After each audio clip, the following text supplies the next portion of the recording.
¿Nunca les ha pasado a ustedes que de repente sienten que están viviendo un momento que habían vivido? Es que desafortunadamente los prejuicios, el miedo de aquel Congreso de 1920 parece que lo estamos escuchando. Escuchen ustedes los argumentos para prohibir la legalización en ese momento, para prohibir su consumo.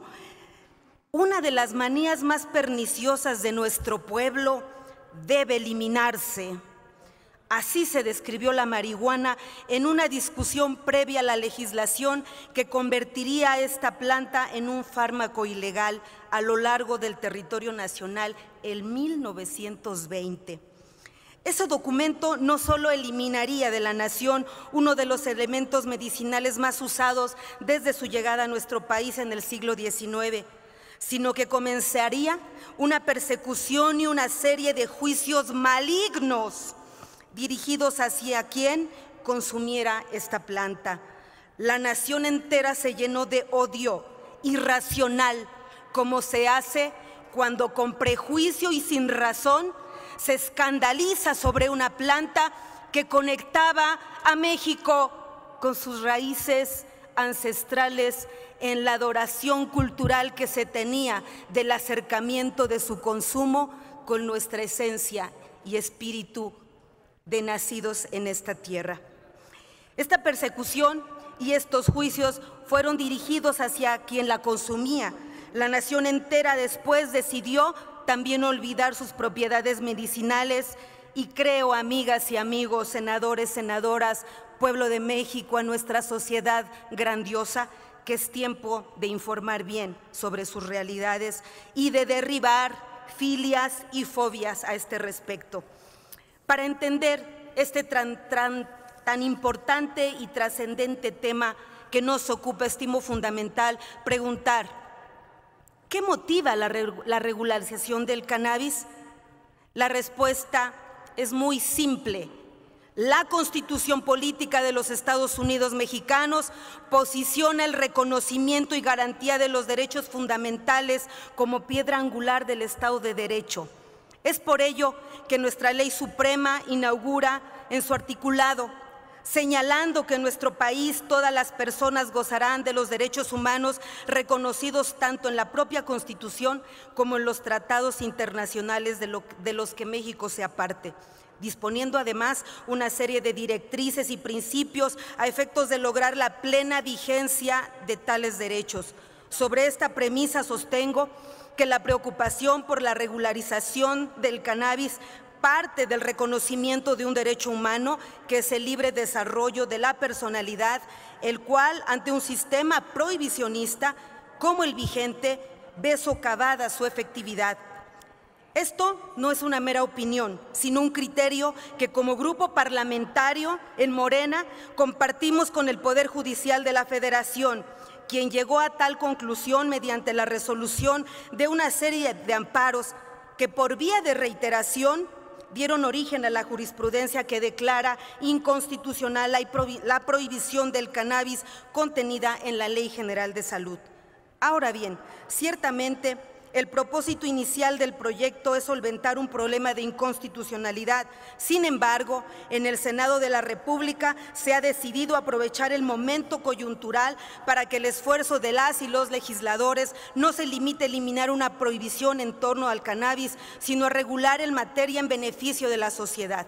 Es así que el proyecto que ahora nos ocupa tiene por objeto la regulación del uso del cannabis y sus derivados bajo el enfoque de salud pública, derechos humanos y desarrollo sostenible, en aras de mejorar las condiciones de vida de las personas en toda su cadena de producción, explotación, en el potencial de esta planta portentosa que por prejuicios ha sido históricamente estigmatizada, desaprovechando sus múltiples beneficios. Lo anterior en el entendido de que la regulación no es un sinónimo de una liberación absoluta del uso de la planta y sus derivados o del mercado que los provea, sino de la normación de determinados actos que implican su uso exclusivo para determinados fines, con parámetros de control e intervención del Estado mediante reglas y estándares internacionales.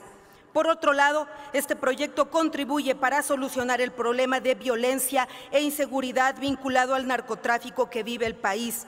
En efecto, el proyecto toma en cuenta el contenido del actual Plan Nacional de Desarrollo, donde se reconoce que en materia de estupefacientes la estrategia prohibicionista ya es insostenible, no solo por la violencia que ha generado, sino por sus malos resultados en materia de salud pública, tomando como referencia que la mayoría de los países en los que esta ha sido aplicada, esta estrategia no se ha traducido en una mayor violencia, sino en un modelo que ha avanzado en el reconocimiento de derechos y del control de esta planta por parte del Estado en su consumo. Concluya, Una senadora, política prohibicionista favor. que criminaliza, ya termino, senadora, de manera inevitable a los consumidores y que reduce sus probabilidades de inserción y de rehabilitación social. Lo anterior nos lleva a un punto toral del proyecto, y es que no obstante los argumentos de autoridad, evidencias y consensos que existen sobre su convivencia, hemos sido conscientes en todo momento de que quienes formulan las leyes no pueden ser ajenos o indiferentes ante las opiniones de los destinatarios finales de las normas, es decir, de la sociedad. El Grupo Parlamentario de Morena en este tema y en todos los que han sido de trascendencia nacional discutidos en este Senado festeja hoy, de cara a la nación, la pluralidad y la democracia con la que se dio lugar al proceso de dictaminación de esta ley que hoy votaremos, el inicio de la actual legislatura. En primer lugar, abrió un prolongado ejercicio de Parlamento abierto sin precedentes. En segundo lugar, a través de un amplio ejercicio deliberativo entre todas las fuerzas parlamentarias que integran esta soberanía, se logró construir este proyecto legislativo óptimo a la altura de la trascendencia nacional. Por todo lo anterior, es indiscutible e incuestionable hoy dar resultados a la historia en un tema que durante muchos años fue obviado, más por hipocresía y por temor al electorado que por realmente querer resolver los problemas que en México tenemos. A partir de este gobierno y de legislaturas responsables como estas, sin discriminación, por la defensa de los derechos de todas y todos, que vivan los derechos humanos del pueblo de México, es cuanto. Cuando las sociedades tienen altos consumos de drogas, altas tasas de migración, enormes cantidades de pobreza, arrastran desempleo y desafortunadamente enorme delincuencia y han corroído por demás el patrimonio de la nación, es que los gobiernos no han funcionado. Así lo afirmaba Napoleón Bonaparte cuando sacaba saldos históricos de por qué las sociedades iban en crisis y posteriormente en destrucción. Y el saldo que tiene México es un saldo en que los gobiernos no respondieron a enormes necesidades sociales. México tiene altas tasas de suicidios y no solamente se consume la marihuana, también se consumen drogas sintéticas.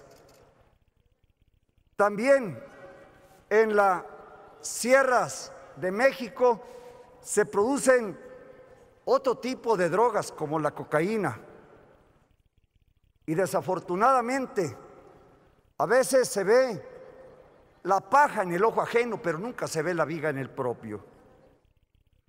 La Suprema Corte de Justicia de la Nación mandató, en base a una realidad social y a una realidad nacional, permitir el libre desarrollo de la personalidad. Sin embargo, vinieron acciones concurrentes y aquí yo sí quiero desacreditar, con todo respeto, a una de las senadoras que me antecedieron, porque es faltar el respeto poner en boca de quien no dice conceptos que ella piensa por diferentes circunstancias.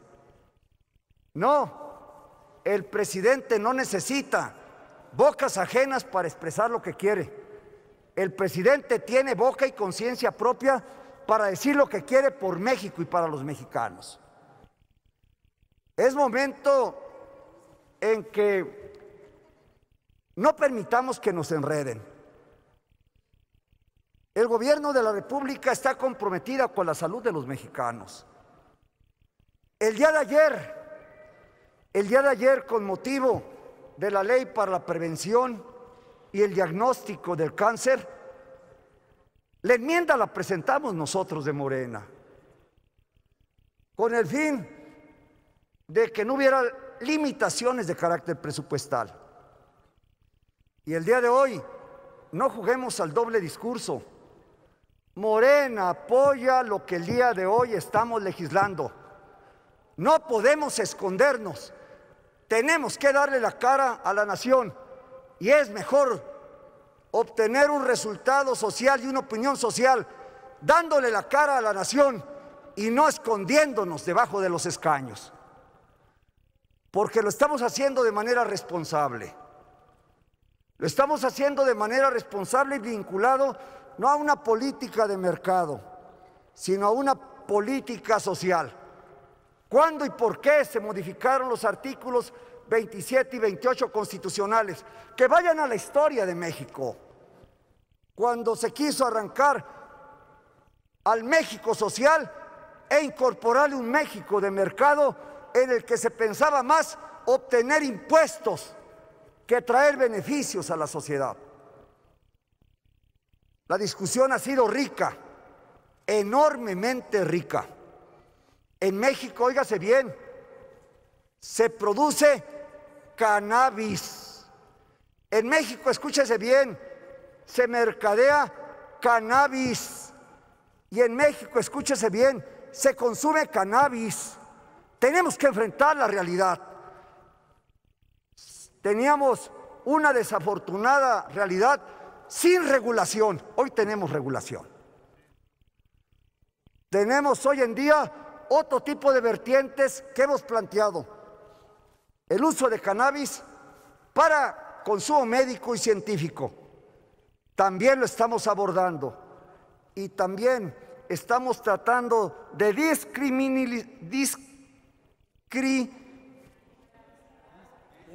bueno, ya dijeron ustedes.